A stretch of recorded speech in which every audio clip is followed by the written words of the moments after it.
go ahead. Thank you, operator, and good morning, everyone. Thank you for joining us for Main Street Capital Corporation's first quarter 2023 earnings conference call. Joining me today with prepared comments are Dwayne Hyzak, Chief Executive Officer, David Magdol, President and Chief Investment Officer, and Jesse Morris, Chief Financial Officer and Chief Operating Officer. Also participating for the Q&A portion of the call is Nick Meserve, Managing Director and Head of Main Street's Private Credit Investment Group. Main Street issued a press release yesterday afternoon that details the company's first quarter financial and operating results. This document is available on the Investor Relations section of the company's website at mainstcapital.com. A replay of today's call will be available beginning an hour after the completion of the call and will remain available until May 12th. Information on how to access this replay was included in yesterday's release. We also advise you that this conference call is being broadcast live through the internet and can be accessed on the company's homepage. Please note that information reported on this call speaks only as of today, May 5th, 2023, and therefore you are advised that time-sensitive information may no longer be accurate at the time of any replay listening or transcript reading. Today's call will contain forward-looking statements. Many of these forward-looking statements can be identified by the use of words such as anticipates, believes, expects, intends, will, should, may, or similar expressions. These statements are based on management's estimates, assumptions, and projections as of the date of this call, and there are no guarantees of future performance. Actual results may differ materially from the results expressed or implied in these statements as a result of risks, uncertainties, and other factors, including, but not limited to, the factors set forth in the company's filings with the Securities and Exchange Commission, which can be found on the company's website or at sec.gov. Main Street assumes no obligation to update any of these statements unless required by law. During today's call, management will discuss non-GAAP financial measures, including distributable net investment income, or DNII. DNII is net investment income, or NII, as determined in accordance with U.S. generally accepted accounting principles, or GAAP, excluding the impact of non-cash compensation expenses. Management believes that presenting DNII and the related per share amount are useful and appropriate supplemental disclosures for analyzing Main Street's financial performance, since non-cash compensation expenses do not result in net cash impact to Main Street upon settlement. Please refer to yesterday's press release for a reconciliation of these non-GAAP measures to the most directly comparable GAAP financial measures. Two additional key performance indicators that management will be discussing on this call are net asset value, or NAV, and return on equity, or ROE. NAV is defined as total assets minus total liabilities and is also reported on a per share basis. Main Street defines ROE as the net increase in net assets resulting from operations divided by the average quarterly total net assets. Please note that certain information discussed on this call, including information related to portfolio companies, was derived from third-party sources and has not been independently verified. And now I'll turn the call over to Main Street's CEO, Dwayne Hyzak. Thanks, Zach. Good morning, everyone, and thank you for joining us today. We appreciate your participation on this morning's call, and we hope that everyone is doing well. On today's call, I will provide my usual updates regarding our performance in the quarter, while also providing updates on our asset management activities, our recent dividend declarations, our expectations for dividends going forward, our current investment pipeline, and several other noteworthy updates. Following my comments, David and Jesse will provide additional comments regarding our investment strategy, investment portfolio, financial results, capital structure and leverage, and our expectations for the second quarter, after which we'll be happy to take your questions. We're very pleased with our performance for the first quarter, which was highlighted by a return on equity of 14.9% and includes new quarterly records for net investment income, or NII per share, and distributable net investment income, or DNII per share, and net asset value, or NAV per share, for the third consecutive quarter. Our strong performance included continued positive results from our lower middle market and private loan investment strategies and significant contributions from our asset management business. These results demonstrate the continued and sustainable strength of our overall platform, the benefits of our differentiated and diversified investment strategies, the unique contributions of our asset management business, and the underlying quality of our portfolio companies. We are also pleased that we've seen our pipeline of investment opportunities in both our lower middle market and private loan investment strategies continued to grow over the last few months, returning to levels more consistent with our expected base investment activity levels. Our attractive investment pipeline, together with our conservative liquidity position and capital structure, provides us a continued favorable outlook for the second quarter. Our DNII in the first quarter exceeded the monthly dividends paid to our shareholders by 59%, and the total dividends paid to our shareholders by 26%. This strong performance allowed us to deliver significant value to our shareholders while still conservatively retaining a meaningful portion of our income and growing our NAV per share. These positive results and the favorable outlook for the second quarter resulted in our recommendations to our board of directors for our most recent dividend announcements, which I'll discuss in more detail later. Our NAV per share increased in the quarter due to several factors, including our retention of the excess NII per share above our dividends paid in the quarter, the impact of the fair value increases in our lower middle market investment portfolio and our wholly owned asset manager, and the accretive impact of our equity issuances in the quarter. Our lower middle market portfolio companies continued their overall favorable performance, which resulted in another quarter of net fair value appreciation in the equity investments in this portfolio. As we look forward to the next few quarters, we remain excited about the benefits we expect certain of our lower middle market portfolio companies to realize from the acquisitions they have completed over the last 12 to 18 months, largely funded by follow-on debt investments we made in those portfolio companies, and we expect to see continued fair value appreciation in these portfolio companies in the future. While our investment activity in the first quarter was a little slower than our normal quarterly activity, we were still pleased that we executed lower middle market investments of $59 million. These investments resulted in a net increase in our lower middle market investments after repayments of $8 million. Our private loan investment activities in the quarter included new investments of $44 million, which after aggregate repayments resulted in a net increase in our private loan investments of $24 million. Given our conservative capital structure and strong liquidity position, we remain very well positioned to continue the growth of our investment portfolio over the next few quarters. We've also continued to produce attractive results in our asset management business. The funds we advise through our external investment manager continue to experience favorable performance in the first quarter. This positive performance resulted in a significant amount of incentive fee income for our asset management business for the second consecutive quarter, and as a result, we received a significantly higher contribution to our net investment income from our asset management business. We remain excited about our plans for these external funds that we manage as we execute our investment strategies and other strategic initiatives, and we are optimistic about the future performance of the funds and the attractive returns we are providing to the investors of each fund. We also remain optimistic about our strategy for growing our asset management business within our internally managed structure and increasing the contributions from this unique benefit to our Main Street stakeholders. As part of this growth strategy, we're happy to announce that we have formally launched our next private loan fund as a successor fund to our existing private loan investment fund, and we hope to have our first closing for the fund before the end of the second quarter. We look forward to sharing additional details and updates on the new fund on our next conference call. Based upon our results for the first quarter, combined with our favorable outlook in each of our primary investment strategies and for our asset management business, and the benefits of our efficient operating structure, earlier this week our board declared a supplemental dividend of 22.5 cents per share payable in June, representing our largest and seventh consecutive quarterly supplemental dividend. Our board also declared an increase to our regular monthly dividends for the third quarter of 2023 to 23 cents per share, payable in each of July, August, and September, representing a 7% increase from the third quarter of 2022.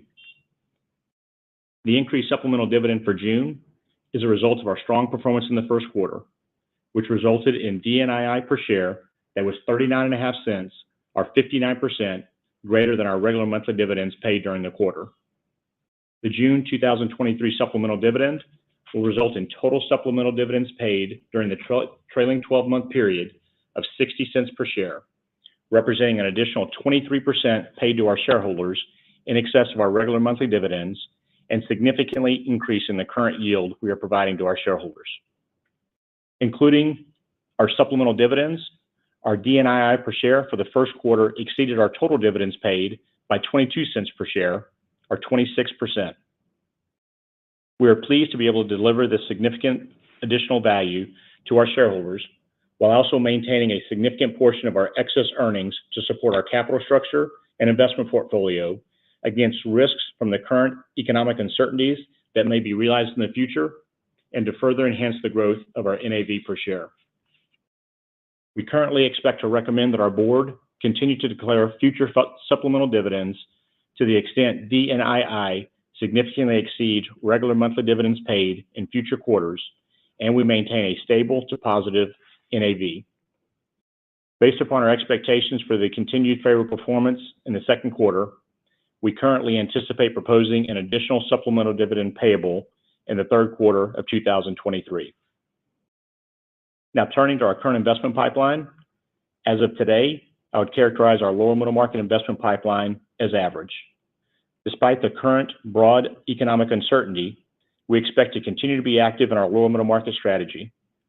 Consistent with our experience in prior periods of broad economic uncertainty, we believe that the unique and flexible financing solutions we can provide to lower middle market companies and their owners and management teams should be an even more attractive solution today and should result in very attractive investment opportunities for us.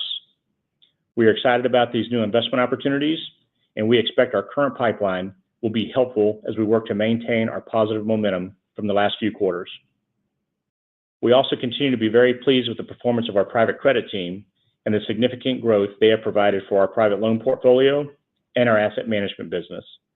And as of today, I would also characterize our private loan investment pipeline as average. With that, I will turn the call over to David. Thanks, Dwayne, and good morning, everyone. As Dwayne highlighted in his remarks, we believe our strong first quarter financial results continue to demonstrate the strength of Main Street's platform, our differentiated investment approach, and our unique operating model. We're pleased to report that the overall operating performance for most of our portfolio companies continued to be positive, which contributed to our attractive first quarter financial results. The continued favorable operating performance for the majority of our portfolio companies resulted in a net increase to the fair value of our lower middle market investments during the quarter and provided increased dividend income contributions to Main Street. Both our NAV appreciation and dividend income are a direct benefit of our long-term strategy of maintaining a mature investment portfolio that is well diversified by end market, industry, vintage, and security types. Maintaining a mature and diverse portfolio has been the cornerstone of our philosophy over our 20-plus years of investment history and will continue to be a key to our investment strategy in the future. Each quarter, we try to highlight key aspects of our differentiated investment strategy. This quarter, we'd like to revisit several reasons why we believe that our structure as a publicly traded investment company with the significant benefits of permanent capital is a great match with our focus on investing in both debt and equity capital in lower middle market businesses. We also believe that our permanent capital structure can provide additional value during times of increased economic uncertainty and depressed debt and equity capital investment activity similar to the economy's current situation. First, on the new lower middle market origination side, we believe that our permanent capital structure allows us to be an ideal long-term to permanent partner for the owners, management teams, and employees of privately held businesses. One of the limitations of a typical term-specific private equity fund is that they are generally required to underwrite to a relatively short-term holding period and generally cannot represent a longer-term or permanent partnership solution for a business owner or their management teams. Our long-term investment structure allows us the flexibility to compete for transactions based on superior structural considerations as opposed to solely on valuation. Ultimately, we believe our flexibility generates a highly attractive investment structures that more traditional private equity funds cannot provide. In addition, our ability to be a long-term to permanent partner to the companies we invest in allows the owners of these businesses and their management teams the ability to maintain the identity and independence of their companies while also achieving the best outcomes for their company stakeholders. Second, our long-term holding periods generate a diversified portfolio of seasoned lower middle market portfolio companies. Out of our 79 lower middle market portfolio companies, over half have been in our portfolio for greater than 5 years, and a quarter have been in our portfolio for greater than a decade. These seasoned investments typically have lower relative leverage profiles since they have generally used free cash flow from operations to deleverage over time. This tends to create three attractive opportunities for our high-performing lower middle market portfolio companies: the opportunity for long-term equity appreciation, the opportunity to pay dividends, and the opportunity to efficiently take advantage of internal and external growth initiatives as they arise. Because of our equity ownership, we are well aligned with our portfolio company owners and management teams to help them evaluate and pursue the best alternatives to create shareholder value. Alternatively, should the portfolio company face difficult industry or economic headwinds, given their lower relative leverage profiles, they tend to be well positioned to work through negative cycles when they arise. Because of Main Street's strong capital availability and our ability to provide both debt and equity capital solutions to our portfolio companies, we are ideally situated to move quickly to support our portfolio companies with add-on acquisitions and other growth opportunities. Today, the environment for add-on acquisitions by our portfolio companies remains strong. We welcome the opportunity to make incremental investments in our lower middle market portfolio companies as we strive to create long-term value for Main Street's shareholders alongside our partners at the portfolio company level. Now, turning to the overall composition and results from our investment portfolio as of March 31st, we continue to maintain a highly diversified portfolio with investments in 195 companies spanning across more than 50 different industries among our lower middle market, private loan, and middle market portfolios. Our largest portfolio company represented 3.1% of our total investment portfolio fair value and 3.7% of our total investment income for the last 12 months. The majority of our portfolio investments represented less than 1% of our income and our assets. Our investment activity in the last quarter included total investments in our lower middle market portfolio of approximately $59 million, which, after aggregate repayments on debt investments and return of invested equity capital, resulted in net increase in our lower middle market portfolio of $8 million. Driven by the capabilities and relationships of our private credit team, we also completed $44 million in total private loan investments, which, after aggregate repayments of debt investments and return of invested equity capital, resulted in a net increase in our private loan portfolio of $24 million. Finally, during the quarter, we had a net decrease in our middle market portfolio of $12 million as we continued to strategically de-emphasize this strategy. At the end of the first quarter, our lower middle market portfolio included investments in 79 companies, representing over $2.1 billion of fair value, which is over 20% above our cost basis. We also had investments in 86 companies in our private loan portfolio, representing $1.5 billion of fair value. And our middle market portfolio had investments in 30 companies, representing $306 million of fair value. The total investment portfolio at fair value at quarter end was 110% of the related cost basis. In summary, Main Street's investment portfolio continues to perform at a high level and deliver on our long-term goals. Additional details on our investment portfolio at quarter end are included in the press release that we issued yesterday. With that, I'll turn the call over to Jesse to cover our financial results, capital structure, and liquidity position. Thank you, David. As Dwayne and David mentioned, we are very pleased with our operating results for the first quarter, which include a number of quarterly records, including those for total investment income and for NII per share, DNII per share, and NAV per share. Our total investment income in the first quarter increased by $40.9 million, or 51% over the same period in 2022, and $6.4 million, or 5.6% over the fourth quarter of 2022, for a total of $120.3 million. Interest income increased by $34 million from a year ago and $7.1 million over the fourth quarter. We estimate that the continued benefit from increases in benchmark index rates drove just over half of the increases for both periods, with the remainder driven primarily by the continued growth in our debt investments. Dividend income increased by $7.6 million over a year ago and by $1.8 million over the fourth quarter. The increase over prior year was driven primarily by increases in dividends received from our lower middle market portfolio companies and from the external investment manager, while the increase over the fourth quarter was driven by the increase in dividends received from our lower middle market portfolio companies. The first quarter investment income included elevated dividends and accelerated prepayment and other activity that are considered less consistent. In the aggregate, these were approximately $7.1 million or 6 cents per share above the average of the prior 4 quarters.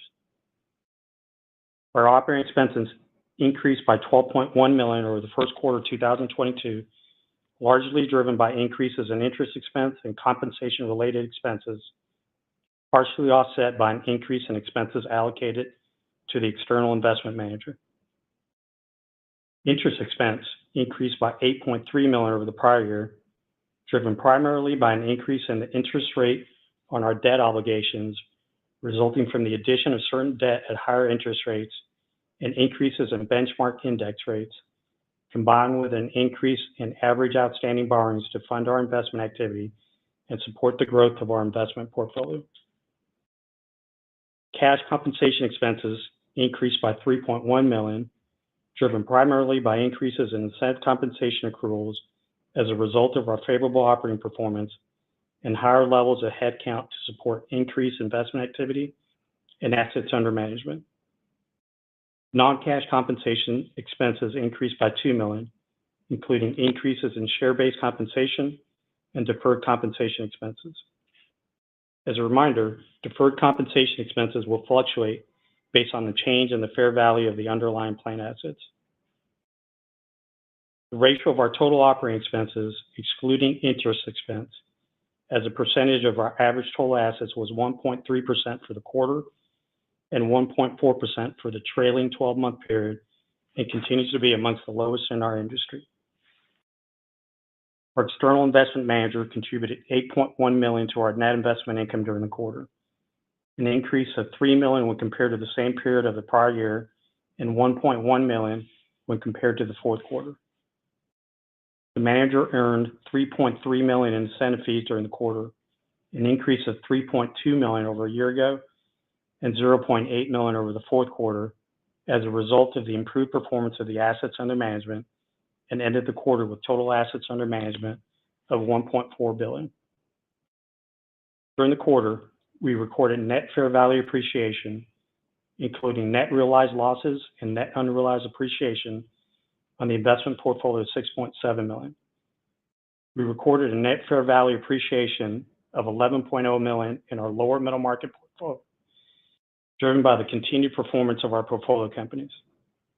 During the quarter, we resolved a long-standing non-accrual lower middle market investment that had been carried at $0 on a fair value basis for multiple years, resulting in a realized loss recognized during the quarter, but no negative impact to net fair value.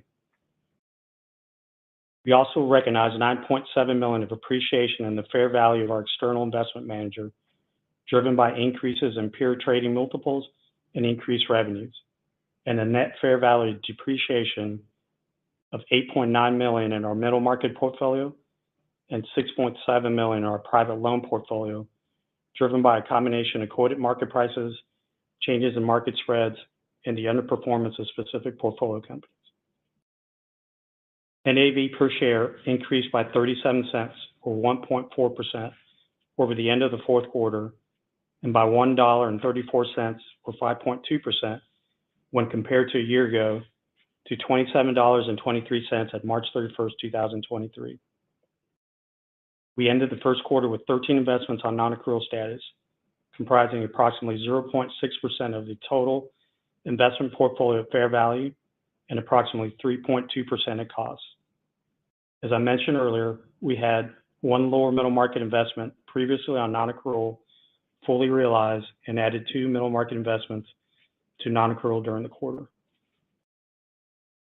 We continue to believe that our conservative leverage, strong liquidity, and continued access to capital are significant strengths that have us well positioned for the future.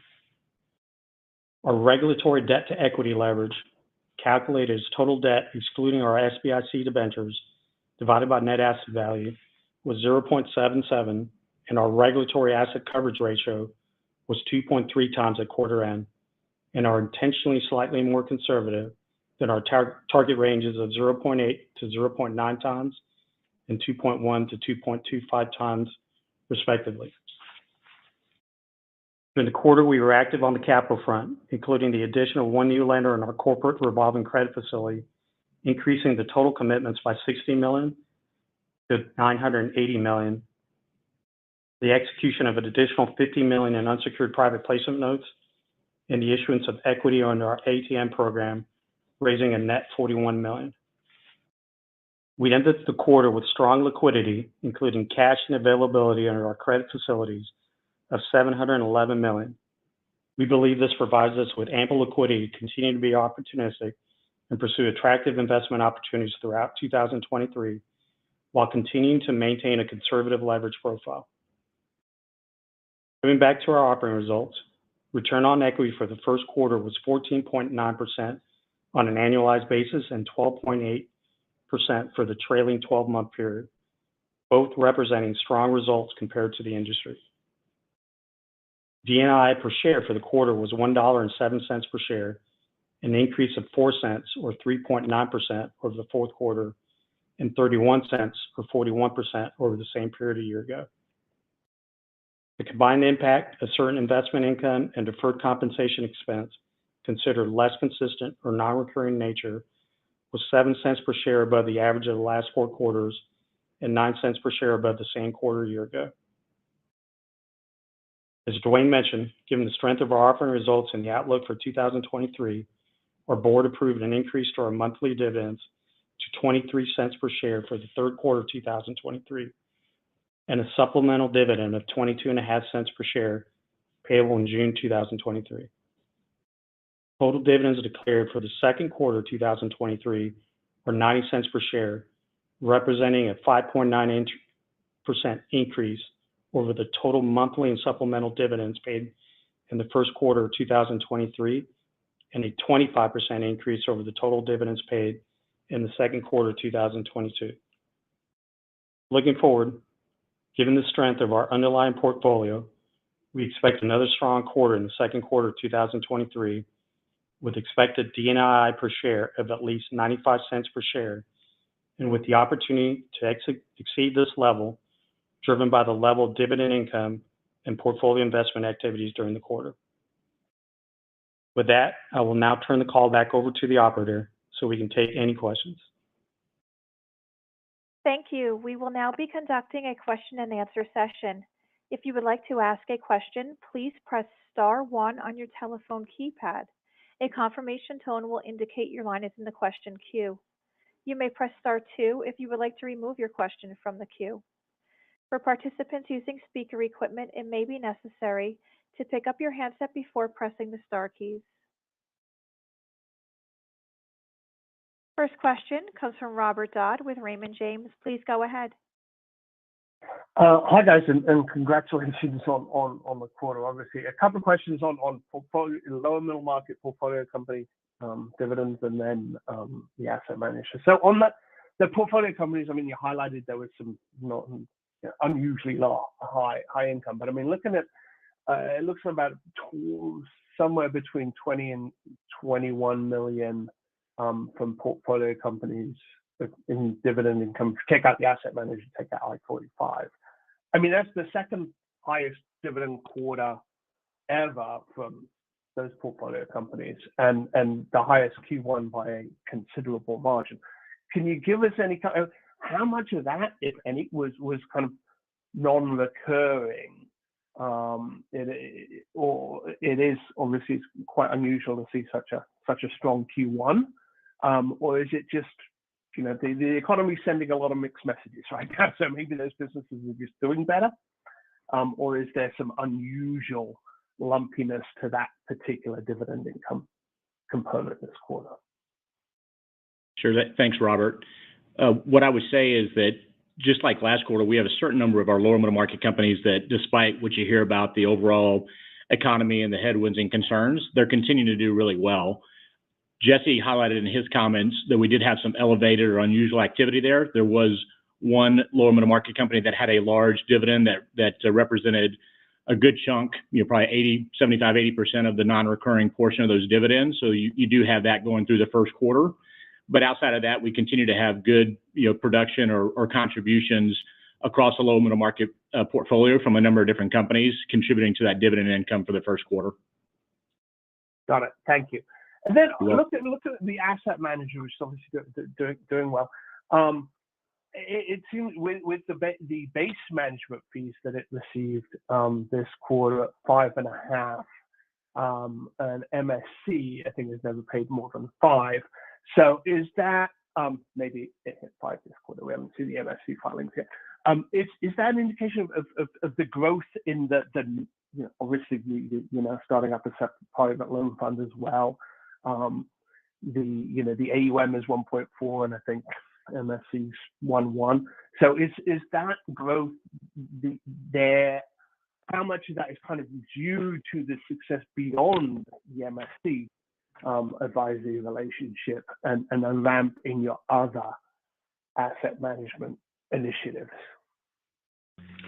Robert, what I would say is that we're seeing good performance across the entire platform. You see it at Main Street in our numbers, given the overlap of assets between Main Street, MSC Income Fund, as well as our private loan fund. You're also seeing that good performance at the funds that we manage, and that's driving contributions there through incentive fees. So I'd say that the base management fee did not increase significantly quarter over quarter, but you did see a significant benefit from an incentive fee, just given the overall performance of the portfolio and the results that drives for each of those funds that we're managing. Okay, thank you. That's it for me. You're welcome. Thank you. Next question, Bryce Rowe with B. Riley. Please go ahead. Thanks. Good morning. Maybe wanted to start with just kind of the pace or the state of the pipeline, so to speak. I feel like last quarter you all talked about a below average to average pipeline, and actually a little bit surprised that it picked up, or it seems to have picked up here at this point in the year. So Dwayne and David, maybe you guys could speak to maybe what's driving the pickup in pipeline. Is it just moving from winter to spring, or are you seeing kind of better opportunities given maybe the tighter credit conditions we're seeing from other lenders? Sure, Bryce. Thanks for the question. I'll give a quick response, and I'll let David add on. What I would say is when we looked at the first quarter on our last call, we knew that there was a slowdown we were experiencing. The deal flow really started to slow down in December, and you saw the impact of that slowdown through the first quarter. As we move forward over the last couple of months, I would say that the view we have is that the market as a whole, private equity investors as well as sellers, have gotten comfortable with the new dynamics of the marketplace, which the biggest change, as you know, would be the cost of capital on the debt capital side. So you've seen the market as a whole understand that that's a new reality, and if you're going to transact, those parties have decided that they can transact. They may make other tweaks to their structure. There might be more equity, less debt, or there may be a difference on the purchase price from a valuation standpoint.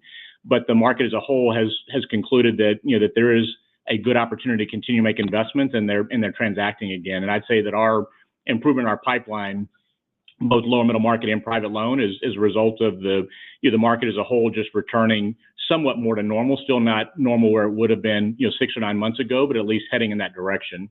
David, I don't know if you want to add anything to that. Not much to add, but I think that the biggest catalyst for increased volume is the fact that last year there was so much nervousness, like Dwayne referenced, on the debt availability. The market's gotten more acclimated to the new normal as far as the current conditions. So what we're hearing from a lot of the intermediaries we deal with is that they're more willing to come to market because they have better visibility of what it takes on the buyer side to get deals done in the current environment, which sometimes takes more equity contributions, but that the market is accepting of that, and so they're opening up the deal flow.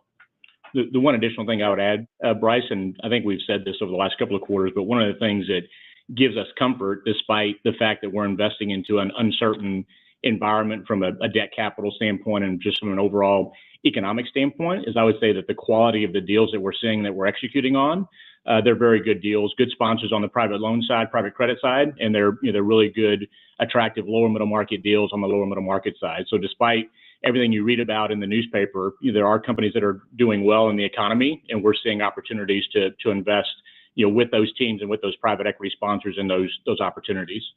Just one last add-on is that, the one-stop shop element of our financings has become more powerful in this market. The ability to do both the debt and the equity means that if there are, intermediaries that are concerned about the dynamics that might exist in the debt environment, that they're knowledgeable about us, they're coming to us more regularly in this kind of environment. Got it. Okay. Maybe switching gears a little bit from to the capital structure. Obviously active in a lot of different ways here in the past quarter, expanding the revolver, more private notes, continuing to be active on the ATM. Just kind of want to get your thoughts around, there is a maturity in 24, some senior notes. Just curious how you're thinking about that at this point. Would you be comfortable, maybe using a piece of the revolver or capacity on the revolver to redeem that? Just any thoughts around that would be great. Sure, Bryce. I'd say that we don't have a definitive answer for that. I think our goal is to always maintain a conservative capital structure, significant liquidity position, so we've got flexibility, and I think we've done a good job of putting ourselves in that position. We always have the opportunity, given how we've performed and how our stock price trades, to utilize the ATM or other equity issuances as an option to support our capital structure and our liquidity position. But I think as we sit here today, we're just going to continue to monitor things. If the market improves, you could expect to see us active on the investment grade or private placement side. If it doesn't, we have a number of other options, the ATM, our secured facilities, or other options that we think give us the flexibility to deal with that maturity in May of 2024. So I think we'll continue to be opportunistic as it relates to what's available in the marketplace and deal with that that maturity here over the next 12 months or so. Jesse, I don't know if you want to add anything to that. I think you covered it, Dwayne. I mean, I think, the only thing to add is, like, over the last 3 to 6 months, I think what you've seen from Main Street, in addition to what we did in the first quarter, but going back to the fourth quarter, is continue to diversify our funding sources.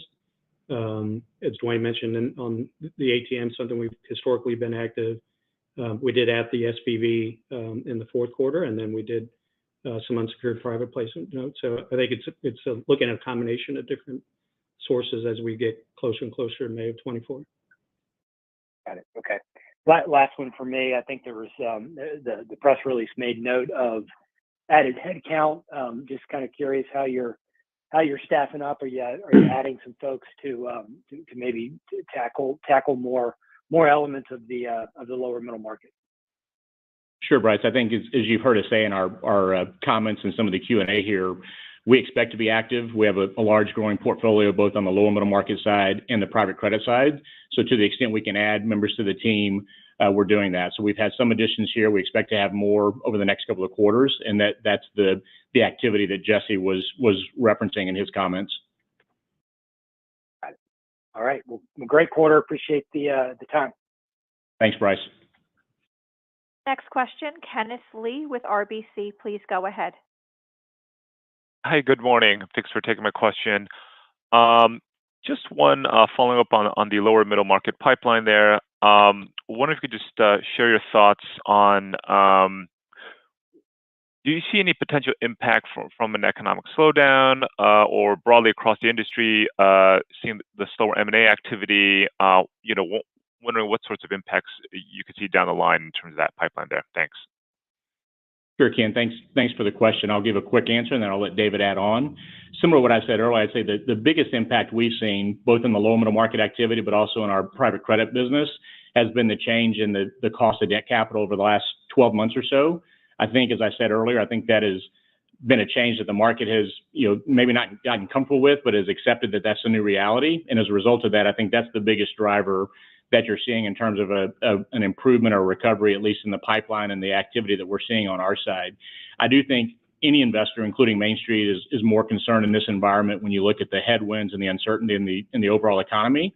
But we feel like our solution can be a really, really good financing solution for lower middle market companies in any environment. We think it can be particularly effective in this type of an environment where an owner operator, management team that owns a good lower middle market company that wants liquidity will acknowledge that they probably won't maximize value today, but our unique structure, both as a minority investor or a majority equity investor, we can provide a significant amount of liquidity similar to what they would try and achieve out of a full change of control, but allow them to either retain control from an equity ownership standpoint, or at least retain a material minority position that allows them to get some liquidity today, but also retain a significant portion of that equity to allow them to continue to benefit from that company in the future, and hopefully sometime in the next couple of years, realize a higher valuation than they may realize in today's environment. I just add one or Gotcha. two quick points. When we look at our lower middle market pipeline, we do have add-ons as a significant portion that's grown over the years. So, this is, as we look at the overall portfolio for lower middle market, as our companies deleverage, as I said in my comments, they have more capacity to go and be opportunistic in a time of market dislocation or concern overall in the economy.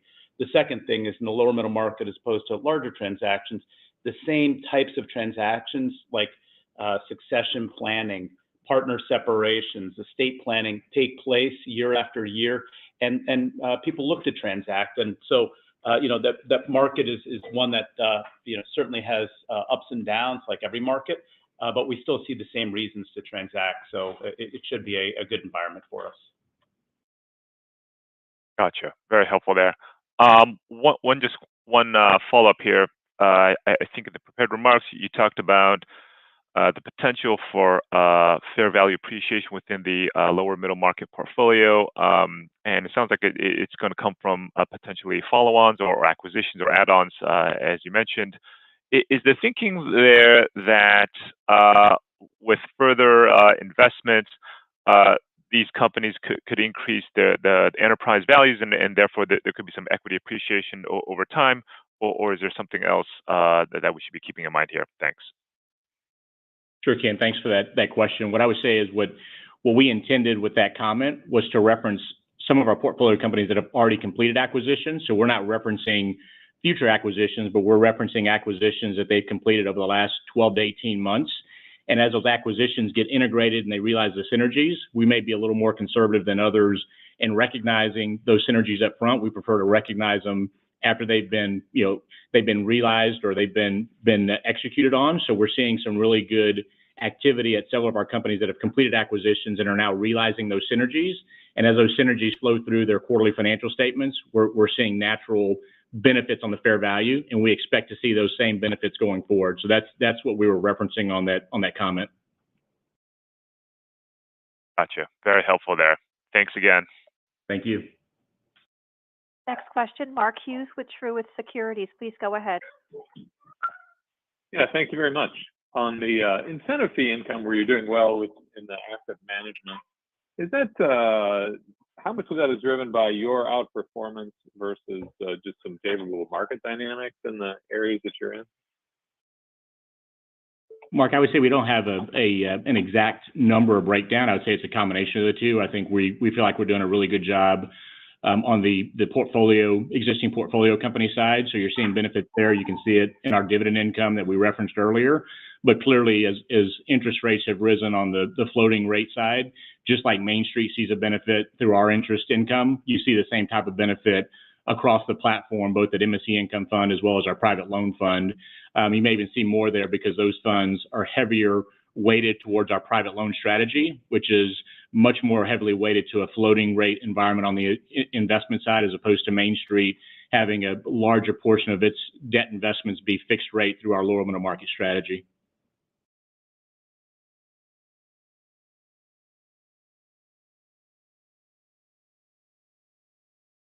Mark, did that answer your question? Oh yeah, it sure did. I'm sorry. Yeah. For a question, when you look at your kind of target lower middle market companies, how much do they transact with regional banks? Is that, for the companies that you look to might perhaps establish a relationship with, if credit does tighten up, is that going to be a meaningful catalyst, or are those regional banks maybe not even part of the ecosystem? Just sort of curious your perspective on that. Sure, Mark. I would say that our lower middle market companies probably do have a higher amount of activity with regional banks. These are smaller, locally focused businesses in general. So as a result, they are probably more inclined to have a relationship with the regional bank than a larger national-based business would. So while they don't, our portfolio companies wouldn't be impacted by regional banks from a source of financing, because in our low middle market strategy, we're typically the only source of capital, both debt and equity. So we're providing all their capital needs, both from an initial transaction standpoint, but also their future capital needs if they're growing organically, if they're seeking growth through acquisition. So we don't see a negative impact in our current portfolio based upon a pullback in regional banks. But I do think our portfolio companies would have existing relationships, with regional banks more broadly. Very good. Thank you. Thank you. Again, if you would like to ask a question, please press star one on your telephone keypad. Your next question comes from Erik Zwick with Hovde Group. Please go ahead. Thank you. Good morning, everyone. Most of the topics I wanted to hit on have been discussed already, but I guess the market has changed quite a bit over the past 12 months in a number of ways, from interest rates, regional banks pulling back from some of the markets.